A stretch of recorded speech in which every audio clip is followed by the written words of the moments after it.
మూడోది ఆంధ్ర వ్యక్తినే తీసుకొచ్చి ఆ పాటను ఎందుకంటే అమరావతిని గాక గ్రాఫిక్స్ లో ఏ విధంగా చూపించిండో చంద్రబాబు నాయుడు వారి యొక్క స్ఫూర్తితోనే మరి కీరవాణిని తీసుకొచ్చిరా అనేది మరొక ప్రశ్న. ఇక మూడోది రాజముద్ర కావచ్చు లేదా ఇక్కడ జయ జయ హే తెలంగాణ కావచ్చు, ఎందుకు వివాదాస్పదంగా మారుతున్నాయి?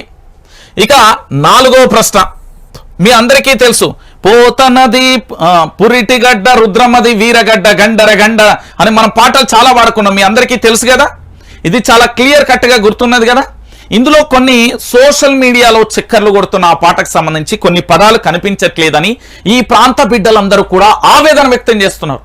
ఎందుకు అంటే పోతన కొమరం భీములను మర్చిపోయారా, ఆఖరికి ఆత్మగౌరవ ప్రతీకలను కూడా వదిలేశారా, ఆఖరికి పచ్చని మాగాణం తెలంగాణ అనే పదాలను ఎందుకు వదిలేశారు అంటూ ఈ తెలంగాణ ప్రాంత బిడ్డలు డైరెక్ట్ గా తెలంగాణ కాంగ్రెస్ ప్రభుత్వాన్ని అడుగుతున్నారు.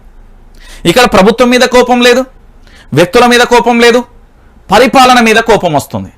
ఎందుకు అంటే ఆనాడు వివాదాస్పదం కానివి ఈరోజు ఎందుకు వివాదాస్పదం చేస్తున్నారు? మీ రాజకీయ అవసరాల కోసం ఎందుకు టాపిక్ డైవర్షన్ చేస్తున్నారు?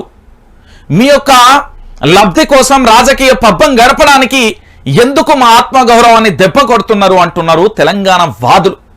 ఈ తెలంగాణ అంటే పిచ్చి మాకు, ఈ తెలంగాణ వాదం అంటే ప్రాణం మాకు, ఈ తెలంగాణ రాష్ట్రం అంటే ఊపిరి, ఇలాంటి తెలంగాణ రాష్ట్రం మీద ఎందుకు ఈ విధంగా చేస్తున్నారు అంటూ కన్నీళ్లు పెట్టుకుంటున్నారు. మీరందరూ ఆలోచించాలి దయచేసి. తెలంగాణ ఉద్యమకారులు, తెలంగాణ వాదులు అందరూ కూడా మనం ఆలోచించాలి. నాడు ఎట్లుండే తెలంగాణ నేడు ఎట్లయింది తెలంగాణ అనే కోణానికి రావాల్సిన పరిస్థితి వచ్చింది. నాడు పరిపాలన ఎట్లుండే నేడు పరిపాలన ఎట్లుండే అని లెక్కలేసుకునే కాడికి వచ్చింది.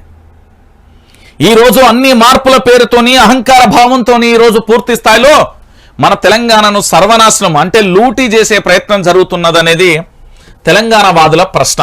మరి దీనికి రాష్ట్ర ప్రభుత్వం ఏ విధంగా సమాధానం చెప్తుంది అనేది ఒకసారి ఆలోచించాల్సిన విషయం.